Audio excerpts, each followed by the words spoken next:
Irmãos, graça e paz a todos.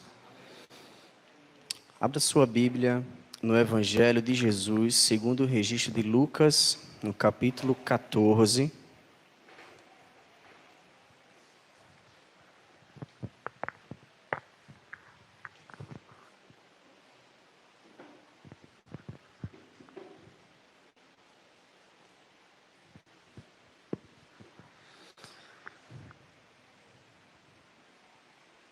Vamos ter, antes da leitura, uma palavra de oração, pedir a direção do Senhor em tudo que iremos tratar nessa noite.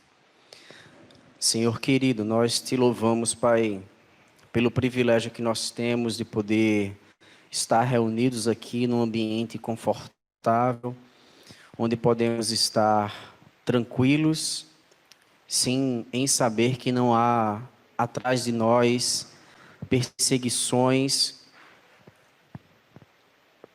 governos, entidades, organizações que queiram acabar com a nossa liberdade religiosa e com isso ficarmos impossibilitados de prestar culto a Ti de maneira livre.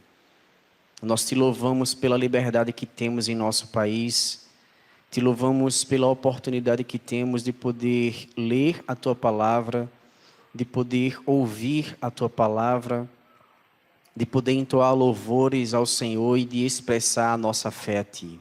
Como é bom poder ser livre na Tua presença. Louvado seja o Teu nome, Pai. Em meio a essa liberdade, irmãos nossos têm passado por uma realidade totalmente oposta. Estão sendo perseguidos, mortos.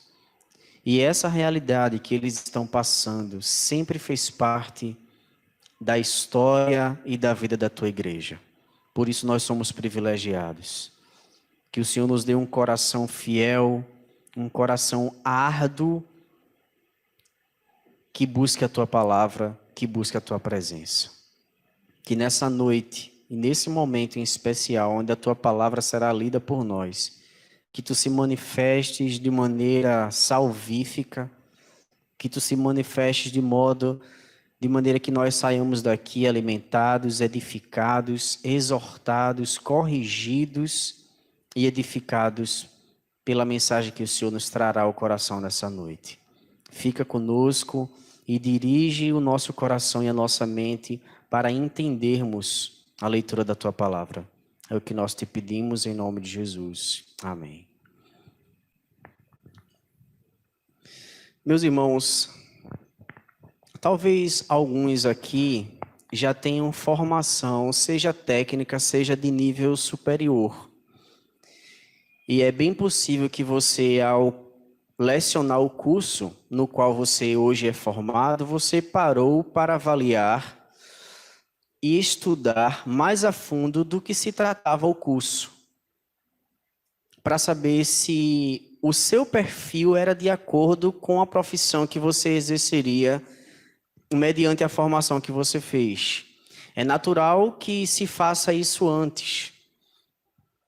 Muitas vezes as pessoas entram num determinado curso, saem, começa outro, saem novamente, e o tempo vai passando, e a pessoa não se encontra, e no final não se forma em nada, ou se forma naquilo que vai ser para o resto da vida infeliz, porque vai desempenhar uma função que não é o seu prazer, mas se tornou uma obrigação. Talvez, quando você foi prestar um concurso público, você com certeza avaliou o cargo que você ia disputar para saber se aquele era o seu perfil. Talvez muitos de nós que trabalhamos em regime CLT, ao sermos submetidos por uma seleção para uma determinada vaga de emprego, também avaliamos essa vaga de emprego para saber se faz parte do nosso perfil. Eu sei que muitas vezes não é assim, em detrimento da realidade que temos vivido hoje. Não é verdade? Hoje a gente não tem muita escolha, hoje a gente tem que pegar e agarrar a oportunidade, a gente não pode se dar o luxo de escolher a área ou o emprego que quer. diante da dificuldade que temos vivido já há algum tempo em nosso país. Mas em termos ideais, seria assim: você avalia antes de começar, você avalia antes de entrar, antes de escolher. Você faz a sua avaliação, você faz as suas ponderações e vê as implicações que a sua escolha lhe trará. Não é verdade? E o texto que estamos aqui em nossas mãos vai falar exatamente isso. E esse texto é um divisor de águas para todos nós, independente do tempo de vida cristã que você tenha, independente do cargo que talvez você tenha na igreja, independente de qualquer coisa, esse texto é um texto que pontua algo que talvez muitos de nós não tenhamos parado para pensar e para avaliar. Leia comigo o texto de Lucas, capítulo 14, a partir do verso 25. Grandes multidões o acompanhavam e ele, voltando-se, lhes disse: se alguém vem a mim e não aborrece a pai e mãe e mulher e filhos e irmãos e irmãs, e ainda a sua própria vida, não pode ser meu discípulo. E qualquer que não tomar a cruz e vier após mim, não pode ser o meu discípulo. Pois qual de vós, pretendendo construir uma torre, não se assenta primeiro para calcular a despesa e verificar se tem meios para concluir? Para não suceder que, tendo lançado os alicerces, e não a podendo acabar, todos os que a virem zombem dele, dizendo: este homem começou a construir e não pôde acabar. Ou qual é o rei que, indo para combate com outro rei, não se assenta primeiro para calcular se com 10.000 homens poderá enfrentar o que vem contra ele com 20.000? Caso contrário, estando o outro ainda longe, envia-lhe uma embaixada pedindo condições de paz. Assim, pois, todo aquele que dentre vós não renunciar a tudo quanto tens, não pode ser o meu discípulo. Essas palavras do Senhor Jesus são palavras confrontadoras. São palavras que, de fato, levam aqueles que o seguem a pensar e, depois de pensar, ponderar, depois de ponderar, avaliar as implicações que a sua escolha lhe trará. E só assim, depois de toda essa avaliação, ele vai ter que decidir se quer seguir a Jesus para ser o seu discípulo ou se não. Isso foi o que Jesus falou para as multidões que o cercavam. No verso 25, o relato do historiador Lucas diz que Jesus estava sendo seguido por uma grande multidão. E isso é uma realidade em toda a vida ministerial do Senhor Jesus. E a razão é muito simples pelo qual Jesus vivia cercado de multidões. E talvez seja a mesma razão pela qual muitos de hoje continuam seguindo a Jesus, continuam lotando os salões de culto sem ter feito essa avaliação que Jesus recomendou. Talvez as mesmas motivações que levaram essas multidões a seguirem Jesus durante a vida de Jesus sejam exatamente as mesmas que fazem pessoas estarem ainda hoje lotando as igrejas, sem avaliar essa reflexão que Jesus traz. E nós, eu e você, não escapamos desse crivo de Cristo. Eu penso que se de maneira séria e sensata muitos que lotam as igrejas parassem para avaliar esse crivo que Jesus deixou, eu acredito que as igrejas caminhariam vazias. Ou com muito poucas pessoas. Porque Jesus coloca algumas condicionais aqui para aqueles que de fato querem ser seu discípulo, não apenas seguir. E é aí onde está a diferença. E eu queria, a partir do que Jesus fala, eu queria pensar com você o que é ser discípulo e o que não é ser discípulo. O que talvez sejamos, muitos de nós, meros membros da igreja. Isso não quer dizer que nós sejamos discípulos de Cristo. E ao longo do que vamos ler e tratar aqui, nós vamos perceber que, de fato, ser membro de uma igreja local não implica dizer que você ou eu sejamos discípulos de Cristo. Ser discípulo de Cristo é algo muito mais profundo, é muito mais radical, que vai impactar não só a minha vida, mas também todos que me cercam. E Jesus, quando olha para aquela multidão, ele diz o seguinte: gente, vocês estão seguindo a mim, e eu sei bem qual é a razão pela qual vocês me seguem. É óbvio, há registros, tanto em Mateus, quanto Marcos, quanto também em Lucas e até em João, de que essas multidões seguiam Jesus com o propósito de conseguir benefícios próprios.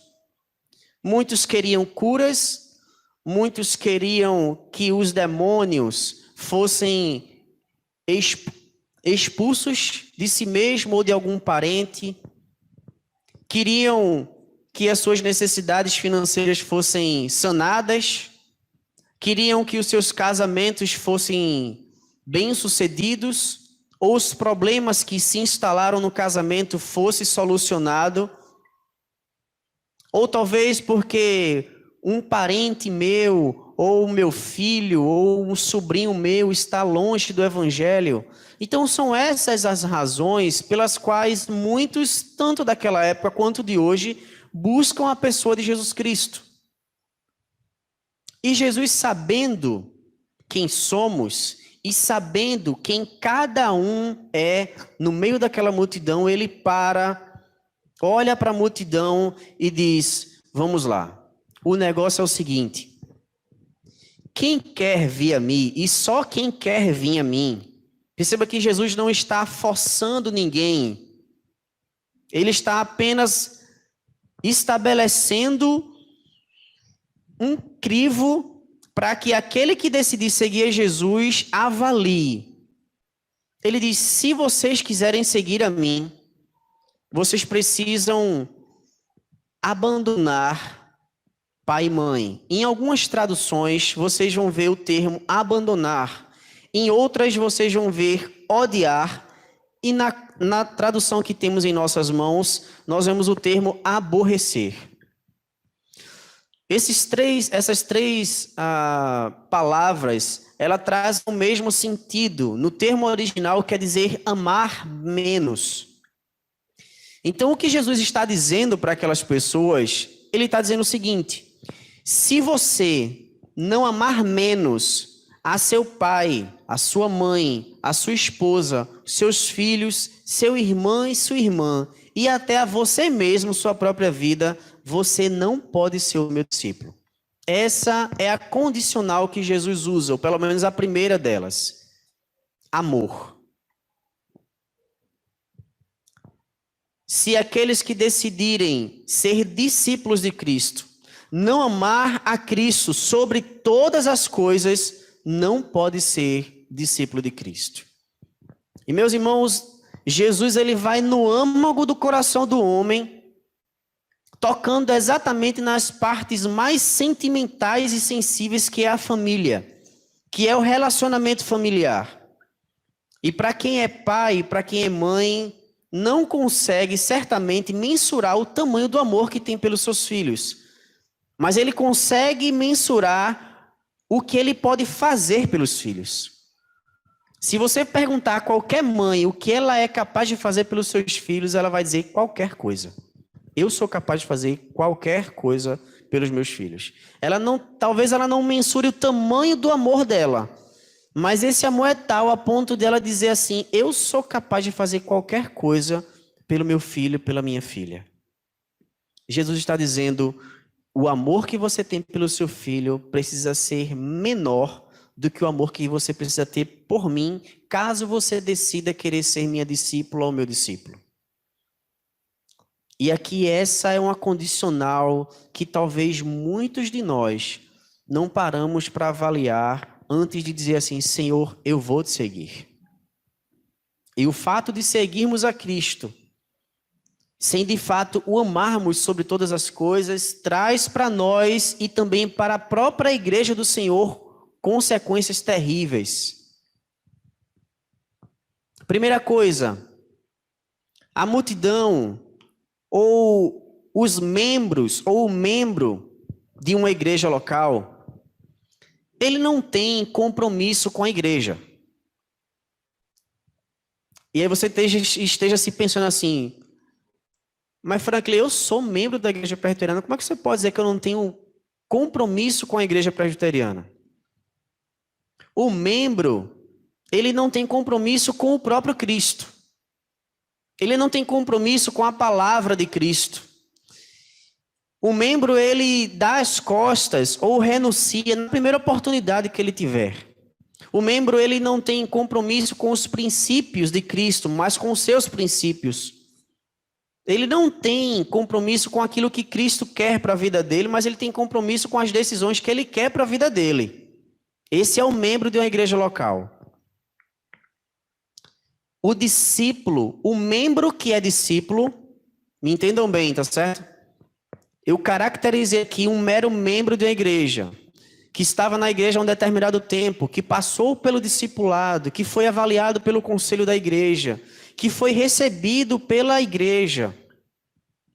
Esse membro, ele não tem compromisso com o Cristo, nem com as intenções, os princípios e os valores de Cristo. Mas o membro que é discípulo de Cristo, esse luta a luta até o sangue, como diz Hebreus capítulo 12. Ele se submete à disciplina do Senhor, como diz Provérbios capítulo 14. O discípulo de Cristo, ele não está interessado no que o seu coração deseja fazer, mas ele está interessado no que o coração de Deus quer para a vida dele. Esse é o discípulo de Cristo. Aquele discípulo que tomou a decisão radical e urgente de decidir: eu vou seguir a Cristo. O discípulo de Cristo, ele ama aquilo que Cristo ama e odeia aquilo que Cristo odeia. O discípulo, ele não é mais um na multidão. Ele é um na multidão. Ele é um no meio da igreja. Ele não é só um membro, ele é discípulo de Cristo. O discípulo de Cristo, ele persevera até o fim. Essa é a condição que Jesus traz para aqueles que estavam seguindo. E essa mesma palavra, tão válida quanto foi naquela época, é válida para nós hoje e agora, para mim e para você, avaliarmos a nossa vida diante do Senhor. Avaliar os anos de caminhada que temos vivido na presença do Senhor e avaliar a sua vida hoje na presença do Senhor. Como está a sua vida na presença de Deus? O discípulo de Cristo, ele busca ter relacionamento com Cristo porque ele entende que ele foi chamado primeiramente para ter relacionamento com o seu Senhor. O próprio termo, a tradução da palavra discípulo, que quer dizer aprendiz, denota a ideia daquele que aprende do seu tutor, do seu professor, do seu instrutor, para reproduzir esse aprendizado na sua vida prática. Então, à medida em que Jesus ia ensinando a amar o próximo, a perdoar, a não ser egoísta, a dar a outra face, aqueles que são discípulos de Cristo vão reproduzir esses ensinamentos na sua vida. Quando ele aprendia com Jesus de que era importante e necessário repudiar, reprovar o pecado, ele também faz isso na sua vida. Ele não fica domesticando os seus pecados em seu coração, na sua intimidade, quando não está no meio da igreja. A sua decisão de ser radical contra o pecado é fruto do aprendizado que ele teve do próprio Jesus. Por isso, irmãos, eu e você precisamos avaliar de maneira criteriosa como está a nossa vida com Deus. Porque, como eu disse, a igreja somos todos nós. Não aqui especificamente em Fragoso, mas todos os cristãos que formam a igreja do Senhor. Somos nós. E se nós hoje temos visto igrejas minguando, igrejas vivendo uma vida aquém, é porque nós, irmãos, eu e você, não temos valorizado, dado a devida importância à nossa vida de intimidade com Deus. Diferente do membro, o discípulo está preocupado com a igreja do Senhor. E por isso, ele se preocupa com a vida dele, de intimidade com o Senhor. Porque ele sabe que a vida dele impacta na igreja de Cristo. Parece uma coisa isolada, mas não é. O seu tropeço, a sua falta de comunhão com Cristo, reflete na igreja do Senhor como um todo. Não tenha sombra de dúvida disso. Em meio à multidão, Deus lhe conhece. Deus, Ele sabe quem é você. Ele conhece o seu coração. Deus, Ele lhe conhece. Em Apocalipse, no capítulo 2, João, ao escrever a carta ao Apocalipse, ele escreve também algumas cartas a algumas igrejas. E a igreja de Éfeso, no verso 2, o Senhor vai dizer: eu conheço as tuas obras, porém tenho contra ti que abandonaste o teu primeiro amor. A igreja de Pérgamo, no verso 13, conheço o lugar que habitas, tenho, porém, contra ti algumas coisas. Tiatira, verso 19, conheço as tuas obras, tenho, porém, contra ti a prostituição e a adoração a outros deuses. A igreja de Laodiceia, verso 15, conheço as tuas obras, tenho, porém, contra ti a inconstância, porque tu não és nem fria e nem quente, por isso estou a ponto de vomitar-te da minha boca. Deus, Ele conhece você. Deus, Ele lhe conhece. Ele conhece as nossas obras, Ele conhece a sua obra, queridos. E aqui, a palavra está sendo direcionada àqueles que de fato são discípulos de Cristo, porque Cristo está escrevendo a sua igreja, não a uma mera multidão. O Senhor está escrevendo aqui a igreja, para aqueles que são seus.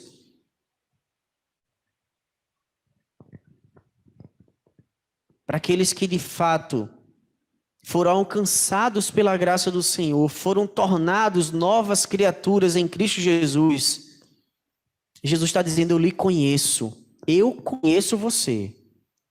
Eu conheço cada passo, cada pensamento, cada intenção. E é por isso que eu tenho contra você essa área da sua vida, eu reprovo. Essa área da sua vida você precisa melhorar, porque eu lhe conheço. Meus irmãos, avaliemos a nossa vida. Não pensemos que a caminhada cristã é um passeio no parque, porque não é. No capítulo 2 de João, e aí eu queria que você abrisse sua Bíblia, no capítulo 2, no verso 23, Jesus estava diante de uma multidão também, e ali também estava alguns discípulos, e Jesus disse assim, relatos de João: estando ele, Jesus, em Jerusalém, durante a festa da Páscoa, muitos, vendo os sinais que ele fazia, creram no seu nome. Mas o próprio Jesus não se confiava a eles, porque os conhecia a todos.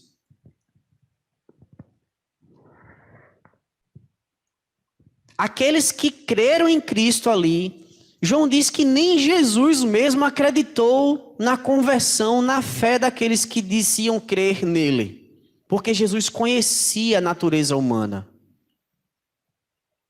Jesus sabe quem são os seus. Jesus sabe de fato quem é discípulo e quem é um mero membro da igreja. Jesus, ele lhe conhece em meio à multidão. Talvez você tenha nascido num lar cristão, crescido no meio da igreja desde pequeno, mas nunca de fato fez parte do corpo real de Cristo. Talvez você tentou viver essa vida, você chegou até a se batizar, a se tornar membro da igreja, mas você nunca foi do Senhor. Porque você não ponderou, não avaliou os critérios que Cristo estabeleceu para aqueles que decidiram seguir a Ele fielmente. A saber, por exemplo, com certeza você deve se lembrar de muita gente, talvez da sua época, talvez até recentemente, de pessoas que eram membros da igreja, não dessa necessariamente, mas que simplesmente abandonaram a igreja. Que simplesmente não abandonaram só a igreja, como abandonaram até a própria vida cristã. E o pior, calcam ao Filho de Deus. Calcam aos filhos de Deus a ideia de calcanhar, de pisar em Jesus. Que questionam a palavra do Senhor, a inerrância da palavra de Deus, a soberania da palavra de Deus, que questionam até o próprio Deus. Eram pessoas que viviam entre nós, que eram membros que oravam, que até pregavam aqui na frente, que tocavam em grupos de louvor, que eram líderes de célula, que eram professores de escola dominical, que compartilharam do sangue e da carne de Cristo juntamente conosco, mas que simplesmente deram as costas para Jesus, para a igreja, para os valores, porque na realidade o mundo nunca saiu do seu coração. Do contrário, irmãos, do discípulo de Cristo, ele está disposto a ir até o fim, a lutar até a última gota de sangue. O discípulo, ele ama a Jesus a ponto de a sua cabeça estar em uma guilhotina, mas ele ainda assim não negar e dizer assim: eu vou até o fim, porque eu fiz a minha decisão. Qual decisão você fez? Como está a sua vida diante do Senhor? É a pergunta que o Senhor nos faz essa noite. Acompanhe comigo. O primeiro critério que o Senhor estabelece para aqueles que decidem ser seus discípulos é o amor incondicional a Ele. Segundo critério, vemos aqui no verso 27, ele diz: e qualquer que tomar a sua cruz e vier após mim, e qualquer que não tomar a sua cruz e vier após mim, não pode ser o meu discípulo. Jesus, ele repete essa frase 3 vezes dentro desse texto que acabamos de ler, o verso 26, 27 e o 33. Ele repete de forma enfática: não pode ser o meu discípulo. Aqui estão as condições, eu não estou forçando ninguém a me aceitar, nem a me seguir. Mas para aqueles que decidem seguir a mim, é importante que vocês tenham isso claro na mente. Do contrário, vocês não podem ser meus discípulos. Vocês não são meus, não se iludam. Não adianta querer viver uma vida no meio da igreja. Sabe aquelas pessoas que simpatizam com o evangelho? Que gosta da igreja, que gosta dos louvores, que gosta até de ouvir a palavra, que talvez vá até a sua célula quando você convida. São os simpáticos. Jesus está dizendo: olha, eu não preciso de multidão. Eu não preciso de igreja lotada. Eu não preciso de membros de igreja. Eu preciso de discípulos me seguindo. Então ele diz: todo aquele que não tomar a sua cruz e vir após mim, não é diante de mim, não pode ser o meu discípulo. As pessoas acham que seguir a Cristo é fácil. Estava hoje pela manhã com os meninos na escola dominical e estava conversando com eles o seguinte: o cristão, por natureza, ele tem que ser perseguido. É óbvio. Se todo princípio, toda filosofia de vida, toda conduta, toda moral diverge do mundo, como é que ele vai ser aceito no mundo? Como não ser perseguido se você diz não às prostituições, se você diz não à prática do homossexualismo, e abre um parênteses grande, não ao homossexual, a pessoa em si, mas a prática que é pecaminosa. Assim como o meu pecado Jesus condena, a prática do homossexualismo também Jesus condena. Então não é algo pontual à pessoa, mas é a prática. Como não, irmãos, como não seremos rejeitados se os nossos princípios e valores divergem anos-luz do que o mundo tem pregado? E eu estava conversando isso com eles. Se vocês estão dispostos a seguir a Jesus, avalie. Você tem sido perseguido? Qual tipo de perseguição você está sofrendo? Em Mateus capítulo 15, se não me falha a memória, depois se eu tiver errado os irmãos me corrijam, Jesus também fala: olha, eu não vim trazer paz, eu vim trazer espada, separação entre marido e mulher, pai e mãe, sogra e nora, e que aí também não precisava nem da espada de Cristo, né? Porque isso já acontece naturalmente, né? Mas, brincadeiras à parte, mas Jesus veio trazer essa divisão, no sentido de que a partir do momento que você decide viver uma vida, e essa decisão que você decidiu, ela é radical, aqueles do seio da sua família lhe rejeitarão. Deixa eu fazer uma pergunta aqui. Quem de vocês aqui, dentro do próprio lar, já sofreu algum tipo de perseguição porque você professa a fé cristã? Levanta a mão aí para eu ver. Jesus veio trazer essa separação, queridos. Foi isso que Jesus veio trazer. Jesus não está preocupado, e entenda, tá certo? A família foi constituída pelo próprio Senhor. A família foi constituída pelo próprio Deus. É um dos pilares da sociedade. Mas Jesus está dizendo: olha, eu estou acima da família. Eu estou acima da família. Portanto, o seu amor por mim precisa ser maior. Precisa estar acima do amor que você tem pelos seus. Do contrário, você não pode me seguir. Porque o preço é alto, o caminho é estreito. Você pode até tentar me seguir, mas vai chegar um momento que aquela realidade você não vai mais conseguir suportar. É o que temos visto com muitos abandonando a fé cristã. Então Jesus, no capítulo 2 de João, ele não acredita na conversão ou na fé daqueles que passaram a crer nele. No verso 27 ele diz: vocês precisam tomar a cruz. E essa é uma decisão extremamente radical. O peso que vocês vão levar sobre suas costas é o peso do meu nome.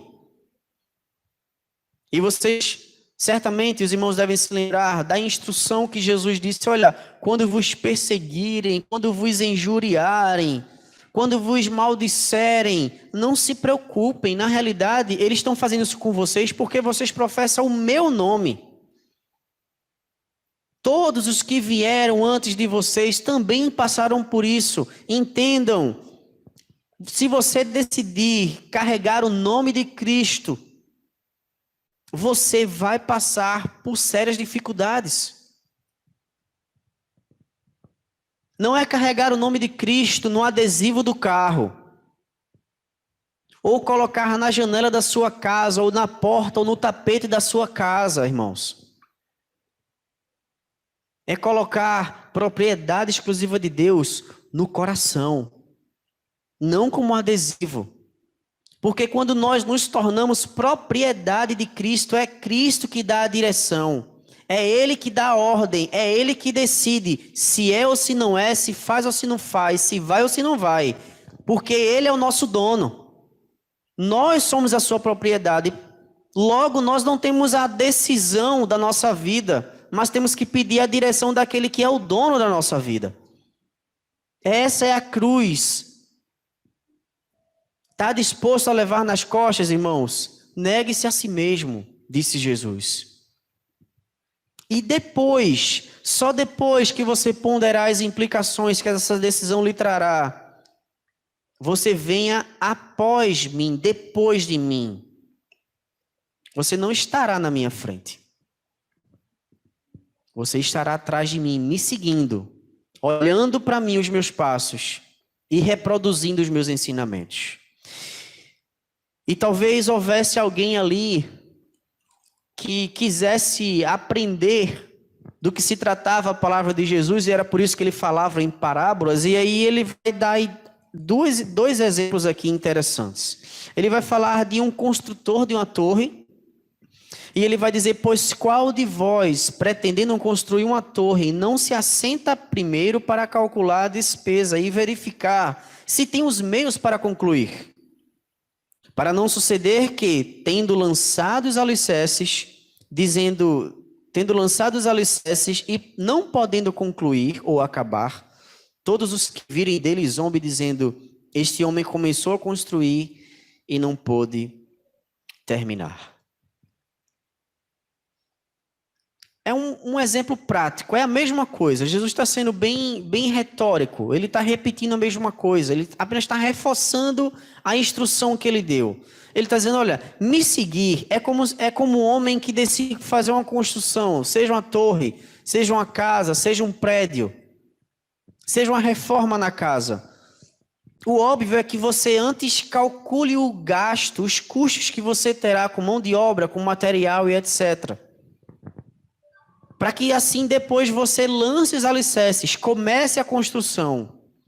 Então, do mesmo jeito que você precisa avaliar, ponderar as decisões e as implicações de me seguir, é a mesma coisa do homem que decide construir. Ele vai também se preocupar com o custo daquela obra, o peso que aquela obra lhe trará financeiramente. Assim é a decisão de me seguir. Há um peso a ser suportado. E diferente dessa torre aqui que ele exemplifica, a torre da vida cristã, queridos, não termina nunca, só na sua morte ou na vinda de Cristo antes de você morrer. Porque até lá, você continuará construindo essa torre, você continuará renunciando a si mesmo, você continuará rejeitando ao seu próprio coração.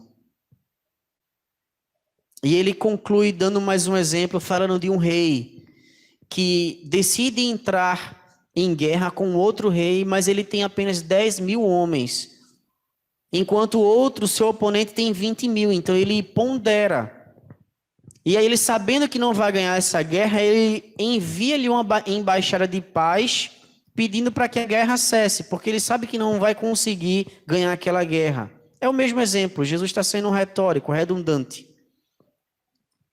Mas para concluir, no verso 33, ele mais uma vez enfatiza: assim, pois, todo aquele que dentre vós não renunciar a tudo quanto tens, não pode ser o meu discípulo.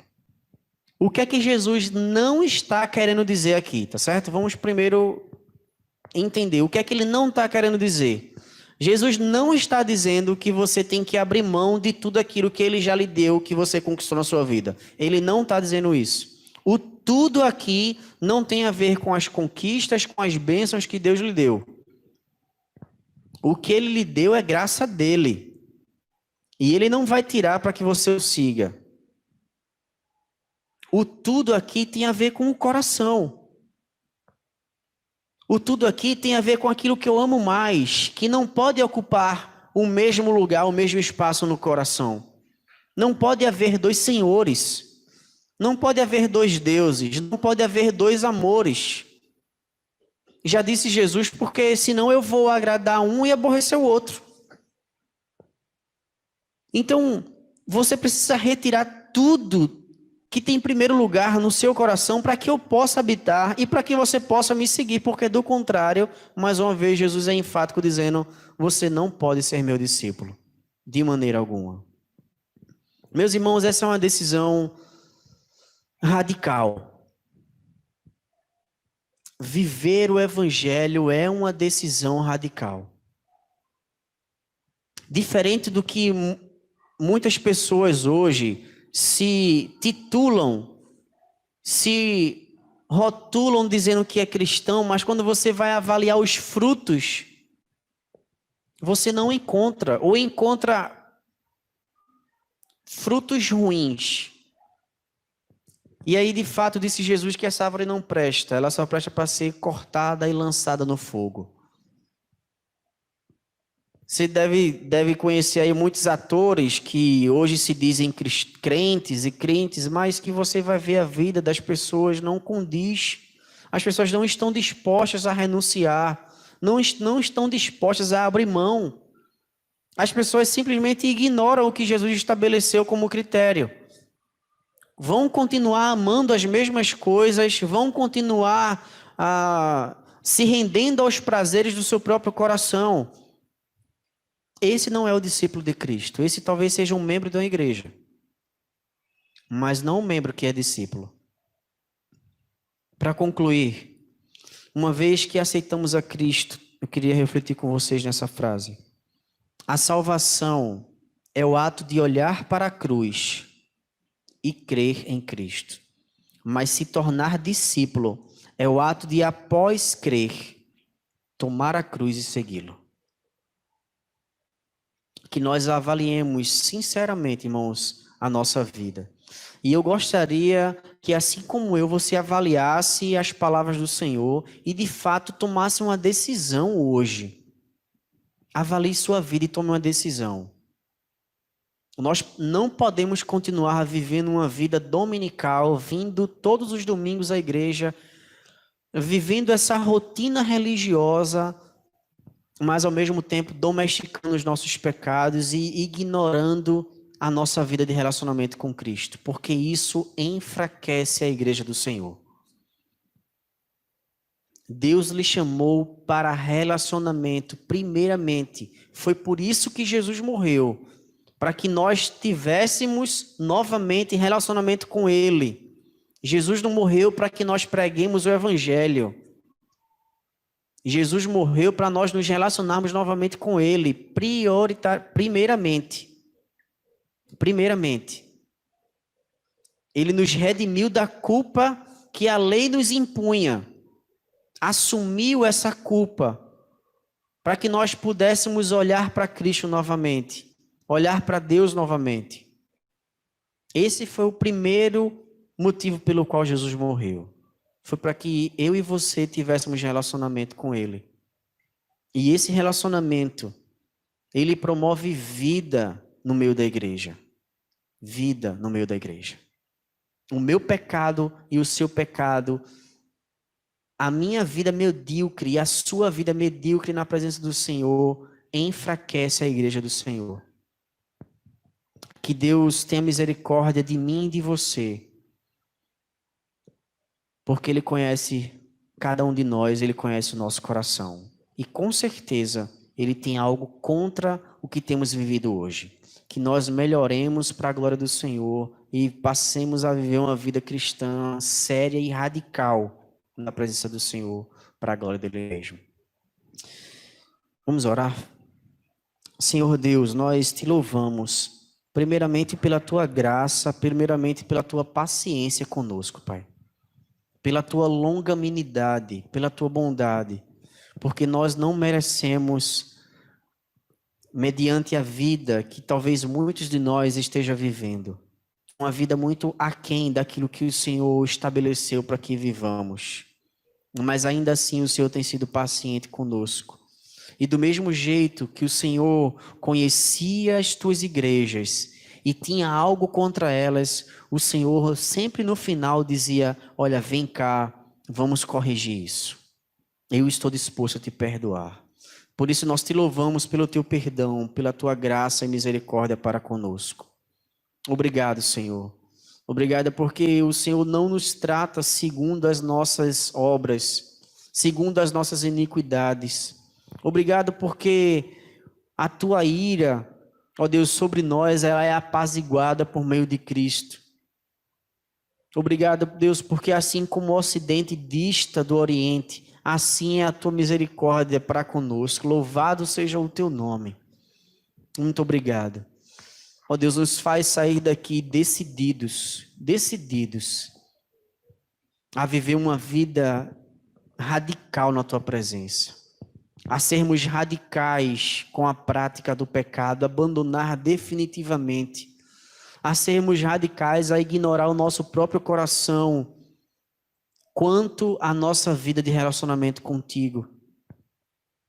Que o Senhor tenha misericórdia de nós, que o Senhor nos conduza e nos faça caminhar sempre em progresso e triunfante para o louvor da tua glória. É o que nós te rogamos em nome do Senhor Jesus. Amém.